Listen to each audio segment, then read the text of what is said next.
Premier projet un peu fou dans le mag qui ce soir à la tête dans les étoiles. C'est la formule que je vais garder, je pense, jusqu'à la fin de l'émission.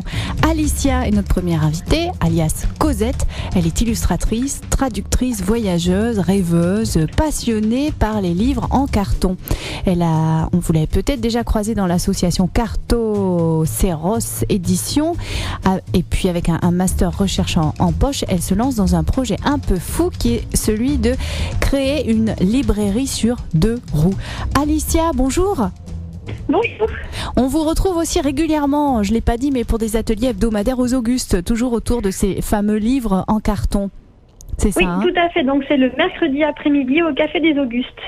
Alors Cosette et la cartocyclette sera inaugurée ce samedi 17 septembre à Jaude, à l'occasion du forum des associations. Et vous avez réalisé un vélo qu'on peut dire un prototype unique en son genre pour pouvoir supporter et pour pouvoir trimballer des livres. À quoi ressemble ce vélo ? Alors donc du coup c'est une vieille bicyclette que j'ai achetée quand je suis arrivée à Clermont-Ferrand, donc sur le Bon Coin. C'est une vieille bicyclette Peugeot.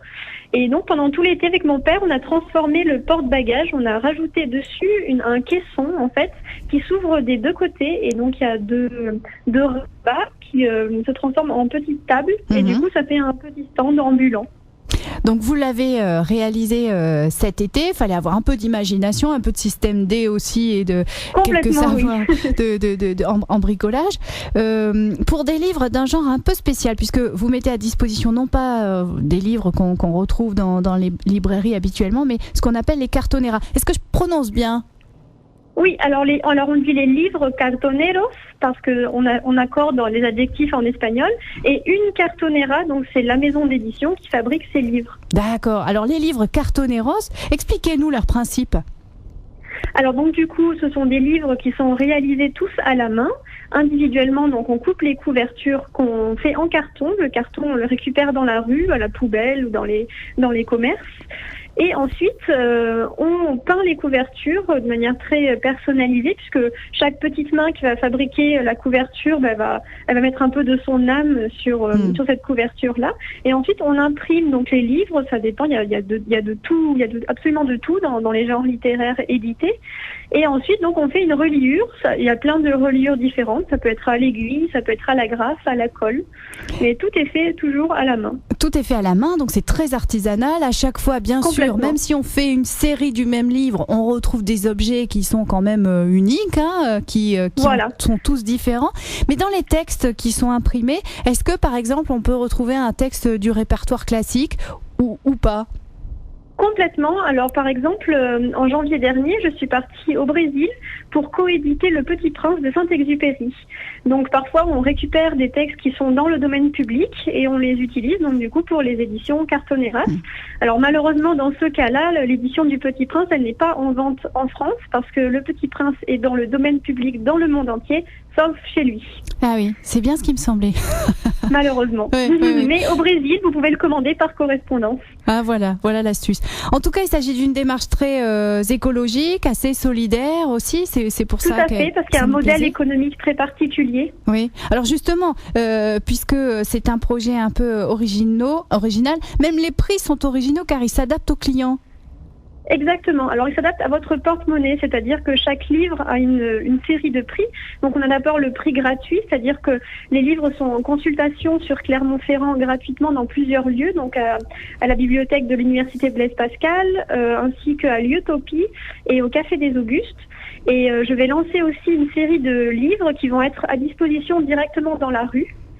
Et ensuite, à partir de ce prix gratuit, on a ensuite les livres qu'on peut acquérir en payant soit le prix coûtant, soit un prix de soutien, soit un prix équitable qui correspond globalement au prix qu'on pourrait payer dans une librairie ordinaire, c'est-à-dire qui rémunère la main-d'œuvre ainsi que l'auteur. Du coup, on est dans quelle fourchette de prix au plus élevé ? Au plus élevé, alors à peu près 10 € si c'est des livres traditionnels. Après, on a des carnets de voyage parce qu'on est en partenariat, les Cartoneras de Clermont, avec le Festival du carnet de voyage. Et dans ce cas-là, comme il y a beaucoup de couleurs, beaucoup d'images, là, on monte à 10 € en prix coûtant et après, ça va à 15, 20, 25 selon le porte-monnaie. Donc, on va revenir aussi sur ces fameux livres vagabonds, des livres qui seront disposés un peu partout en ville, dans la rue, qui vont voyager, qui vont vivre leur propre vie. C'est-à-dire que les gens vont peut-être les acheter et puis ensuite les mettre à disposition. Alors, les 5 premiers exemplaires, en fait, c'est moi qui vais les mettre gratuitement dans la rue. Donc, 5 exemplaires de chaque livre de la collection, donc de ma petite maison d'édition, Cosette Cartonera, seront dispatchés un peu partout dans les rues de Clermont-Ferrand. Et l'objectif, c'est que ces livres voyagent, c'est-à-dire soit quelqu'un peut s'arrêter, le lire directement, parce que parfois ils sont très, très rapides à lire. Puis aussi, ça peut être quelqu'un qui l'amène chez lui pour ensuite le redonner à quelqu'un d'autre ou le ramener dans une autre rue, dans une autre ville. Et ensuite, donc l'objectif, ce serait que chaque personne prenne en photo le livre pour savoir où est-ce qu'il se trouve, pour avoir une chance en fait de le retrouver un peu partout en France ou dans le monde. On va voir si ça marche et si les gens jouent le jeu. Oui, je pense que ça va marcher. J'espère. Oui. Alors, vous allez présenter votre bicyclette, votre librairie sur 2 roues ce samedi à Jaude, au Forum des associations, ce samedi 17 septembre. Et puis, les fonds collectés vont vous servir pour un projet d'envergure, c'est-à-dire que vous espérez réaliser un voyage en Amérique latine prochainement. Tout à fait. Et visiter toutes ces structures qui, elles aussi, proposent des livres Cartoneros. Parce que si en France, la démarche reste encore assez atypique, en Amérique latine, il y a beaucoup de gens qui fabriquent ces livres à base de carton recyclé. Tout à fait. Dans les grandes métropoles, il y a quand même une grande quantité de cartoneras qui sont concentrés. Et donc, mon objectif, ça va être de faire le tour des Amériques pour aller rencontrer chaque structure et chaque personne qui se cache derrière ces cartoneras, puisque c'est vraiment, comme je le dis, des colibris, c'est-à-dire des personnes qui font un travail très minutieux, très petit, mais qui font leur part dans ce monde et donc qui aident, par exemple, à la démocratisation de la lecture.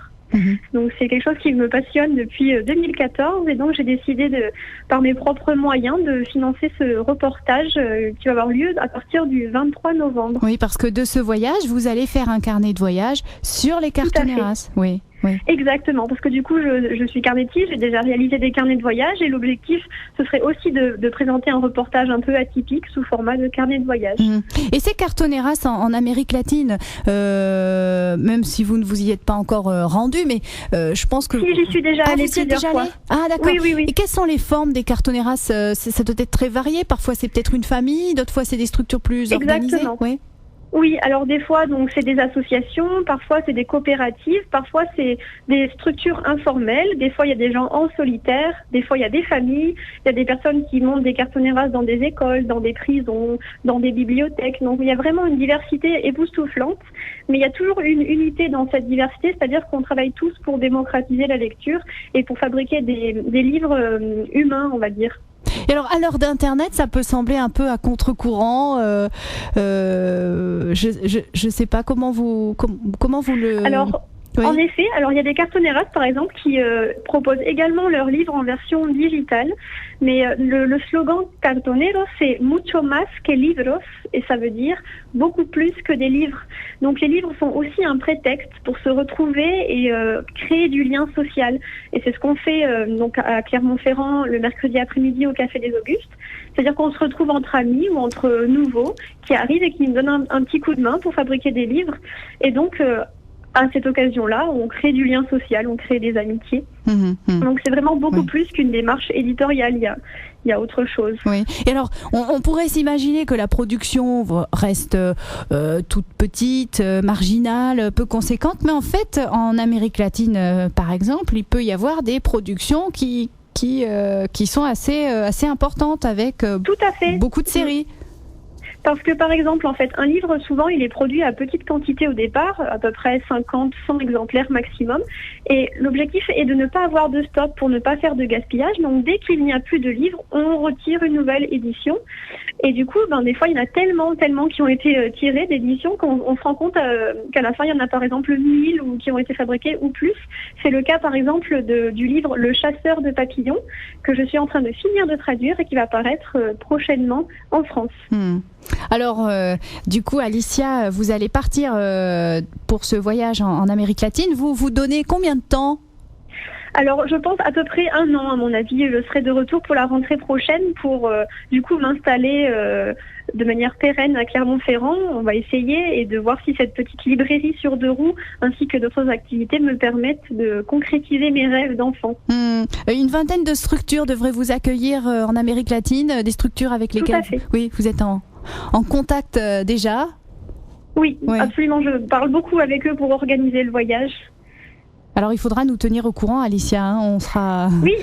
impatients. Il faut juste aller sur mon site, donc c'est mon blog. Vous pouvez le trouver en tapant carton de voyage, ou alors sur Facebook également. Je mets mes actualités très régulièrement. Voilà, et on fera le lien, nous aussi, sur nos pages Facebook et notre blog. Sur notre page Facebook, c'est Cosette Cartocyclette. Voilà, Cosette... la cartocyclette, c'est le nom de ma bicyclette qui s'est transformée en une bicyclette de carton. Cartocyclette, voilà. Et puis, Alicia, pour terminer, vous partez quand ? Normalement. Je pars le 22 novembre et j'arrive le 23 novembre. Voilà, 22 novembre. Et d'ici le 22 novembre, on va vous retrouver samedi, 17 septembre, à Place de Jaude, je le disais. Est-ce qu'il y aura d'autres dates ou d'autres lieux où on retrouvera la cartocyclette ? Oui, alors donc il y aura le 29 septembre où je serai au campus des CESO pour Clermont Fête ses étudiants. Et ensuite, si j'ai de la chance, je serai sur le marché d'Aubière le dimanche matin. J'annoncerai les jours où j'y serai. Oui. Et après, selon si la préfecture me donne l'autorisation de rouler avec, j'aurai le droit ou pas d'être par exemple sur la place de Jaude. Donc je croise les doigts pour que la mairie de Clermont autorise la cartocyclette à rouler librement dans la ville. Bon, vous leur ferez passer le podcast de l'émission, peut-être ça pourra aider. Voilà, ils comprendront la démarche. Oui. Merci. Écoutez, merci beaucoup Alicia pour votre projet très original qu'on suivra avec attention. Donnez-nous des nouvelles quand vous serez en Amérique latine et on partagera aussi vos publications sur Facebook, etc. Super. Merci beaucoup Alicia. Merci beaucoup, merci. Donc Cosette, au revoir. Cosette Cartocyclette pour la page Facebook et puis pour son blog Carton de voyage. Alicia, donc je rappelle, alias Cosette et la cartocyclette. Et de 1, et de 2, et de 1, 2, 3, et... Vélo va, vélo vole. La voix va où vélo va. Vélo vire, vélo volte. Où va la vie? Vélo va.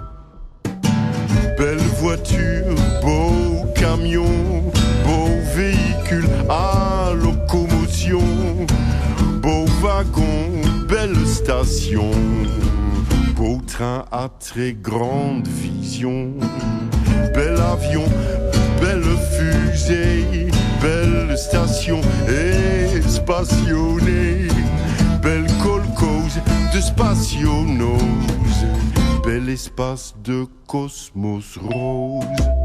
Vélo va, vélo vole. La voix va où vélo va. Vélo vire, vélo volte. Où va la vie? Vélo va. Belle moto, beau mécano. Spiderman, Superman. Belle bécane à arbre à cam, turbochrome d'échappement.